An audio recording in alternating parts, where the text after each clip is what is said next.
Bismillahirrahmanirrahim. Assalamualaikum warahmatullahi wabarakatuh. Waalaikumsalam warahmatullahi wabarakatuh. Jamaah. Yeay. Oh jamaah. Yeay.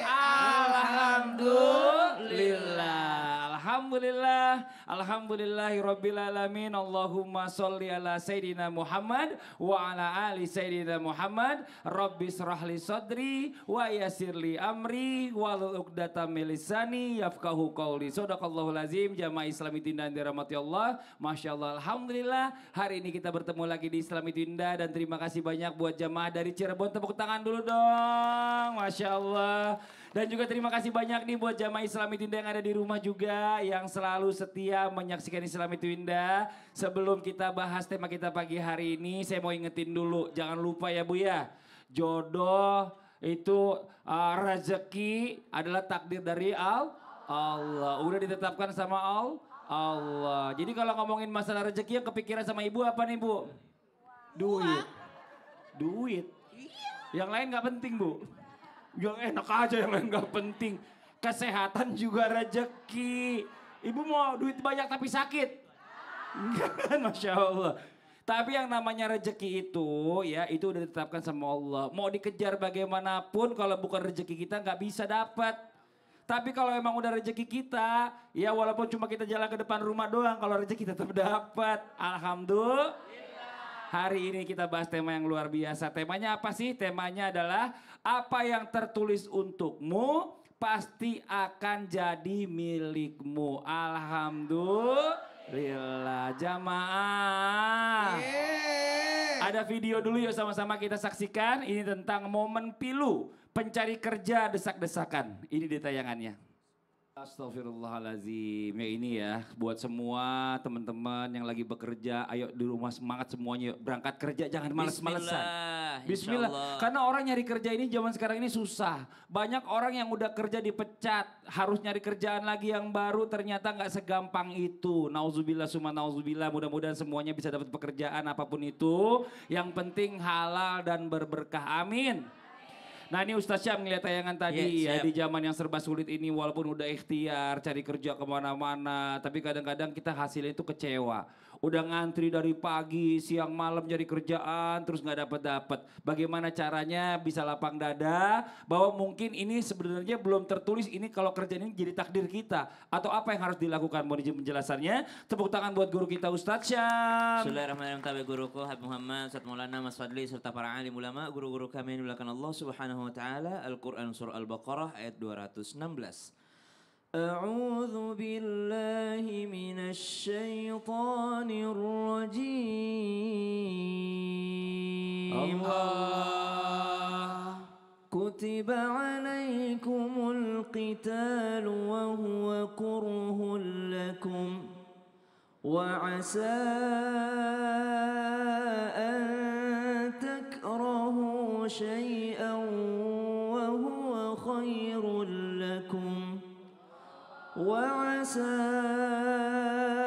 أن تحبوا شيئا وهو شر لكم والله يعلم وأنتم لا تعلمون.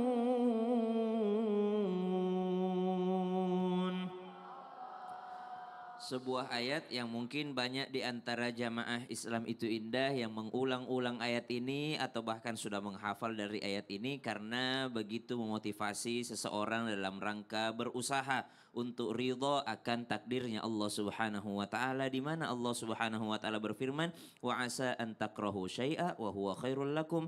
Boleh jadi engkau tidak senang dengan sesuatu tapi itu menjadi sesuatu yang lebih baik bagimu, dan boleh jadi kau menyukai sesuatu asa an tuhibbu tuhibbu syai'a wa huwa syarrul lakum, tapi itu tidak baik bagimu dan Allah Maha mengetahui untuk segala sesuatunya bagi manusia sedangkan kalian tidak mengetahui. Kalau dikatakan bagaimana cara berlapang dada, salah satunya tadi mengulang-ulang firman Allah Subhanahu wa taala sehingga masuk ke dalam hati, sehingga masuk ke dalam akal manusia, masuk ke dalam hati manusia. Sebagaimana banyak salafus saleh di antaranya Sayyidina Umar bin Khattab radhiyallahu anhu itu mengulang-ulang ketika beliau hendak marah, beliau ulang-ulang ayat tentang sabar, beliau mengulang-ulang ayat tentang memaafkan sehingga beliau bisa menahan amarahnya. Kita ketika ingin menerima takdir Allah Subhanahu wa taala, kita ulang-ulang lagi ayat Allah Subhanahu wa taala tentang bagaimana Allah mengatur segalanya dan manusia tidak tahu, Allah yang Maha tahu. Kemudian yang kedua, sebelum keluar rumah mencari nafkah, ada doa yang diajarkan. Bismillahi tawakkaltu 'ala Allah,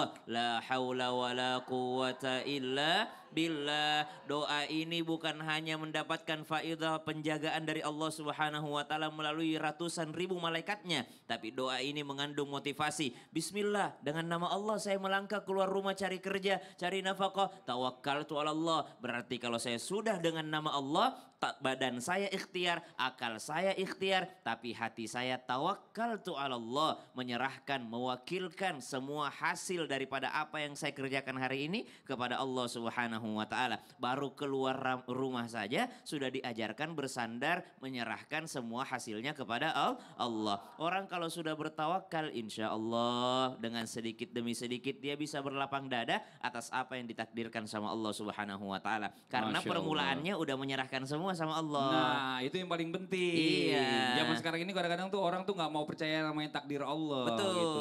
Yang nggak bukan punya dia dipaksain gimana caranya jadi punya saya ya. Nggak bisa begitu. Siap. Nauzubillah. Makasih banyak Ustaz Syam. Sama-sama, Mas Fadli. Tepuk tangan Pak Ustaz Syam. Jamaah. Ini ada video seru nih. Kemarin ramai banget banyak orang yang saya lihat komentar-komentar. Heboh ya. Tentang apa sih warga Pekalongan mengira mata air ajaib. Katanya ada yang keluar. Coba kita lihat ini deh tayangannya nih. Jadi itu penjelasan ilmiahnya. Bukan air mata ajaib ya Bu ya. Air mata. Mata air. Ya Allah ya Rabbi. Ada orang nih penyakit jamaah kita nih sampai dengan detik ini yang paling besar musuh kita tuh apa Bib? Males. Betul. Orang kita banyak yang males. Ngelihatnya begitu-begitu, wah berkah nih ya kan. Wah banyak berkahnya, kumpulin minum di rumahnya. Dimasak kagak, gak tahu itu bukan air pump. Ya Allah ya Robbi, kadang-kadang lupa segala sesuatunya itu udah ditulis sama Allah. Yang namanya tadi rezeki ya. Bukan berarti juga ada yang bilang gini Bib. Kalau semuanya udah diatur sama Allah, ya udahlah. Kita percaya aja sama takdir Allah. Nggak usah lah kita ikhtiar. Ntar juga datang sendiri jadi milik kita. Nah ini bagaimana nih Bib? Ngadepin orang yang jawab kayak gini nih. Mohon izin penjelasannya. Tepuk tangan buat guru kita Habib Muhammad Syahab. Fadol Bib. Assalamualaikum warahmatullahi wabarakatuh. Alhamdulillah Rabbil Alamin. Allahumma salli wa sallim ala Sayyidina Muhammadin wa ala ali Sayyidina Muhammad. Izin Ustaz Maulana Syah Mas Fadli. Dikisahkan pernah suatu hari Al-Imam Syafi'i radhiyallahu ta'ala anhu arda ada sedikit perdebatan dengan gurunya. Tapi perdebatan orang dulu itu dengan ilmu, dengan akhlak, dengan adab. Imam Syafi'i ini kata Imam Malik radhiyallahu ta'ala anhu arda memaknai daripada rezeki atau takdir rezeki. Kata Imam Malik, rezeki itu seperti apa? Beliau mengatakan sudah yang penting kita jalani kehidupan kita, tidak usah terlalu mencari, cukup mungkin di rumah saja, insya Allah rezeki itu akan datang. Kenapa? Karena sudah ditakdirkan oleh Allah Subhanahu wa taala. Kemudian Imam Malik membacakan hadis yang mulia yang dikatakan oleh Rasul sallallahu alaihi wasallam, "Lau tawakkaltum 'alallahi haqqa tawakkulihi la razaqakum kama yarzuqu tayra taghdu khimasan wa taruhu bitana." Maka Al-Imam Malik membacakan hadis, kalau kau betul-betul bertakwa kepada Allah Subhanahu wa taala, maka Allah akan memberikan engkau rezeki sebagaimana Allah Subhanahu wa taala memberikan rezeki burung itu, dia keluar dalam keadaan lapar, pulang dalam keadaan kenyang. Maka Imam Syafi'i mengatakan kepada Imam Malik, seandainya kalau burung itu tidak keluar dari sarangnya, apakah dia akan mendapatkan rezeki? Imam Malik tersenyum. Kemudian pada suatu saat Imam Syafi'i melihat orang lagi manen anggur. Ketika lagi panen anggur itu Imam Syafi'i ikut membantu memanen anggur tersebut. Kemudian Imam Syafi'i dapat beberapa ikat anggur. Buru-buru beliau langsung mengejar kepada Imam Malik dan mengatakan memberikan anggur kepada Imam Malik. Imam Malik selesai ngajar. Waktu diberikan kepada Imam Malik, Imam Syafi'i mengatakan seandainya aku tidak keluar rumah dan melihat orang memanen anggur tersebut, aku tidak akan mendapatkan anggur ini, rezeki dari Allah Subhanahu wa taala. Imam Malik tersenyum.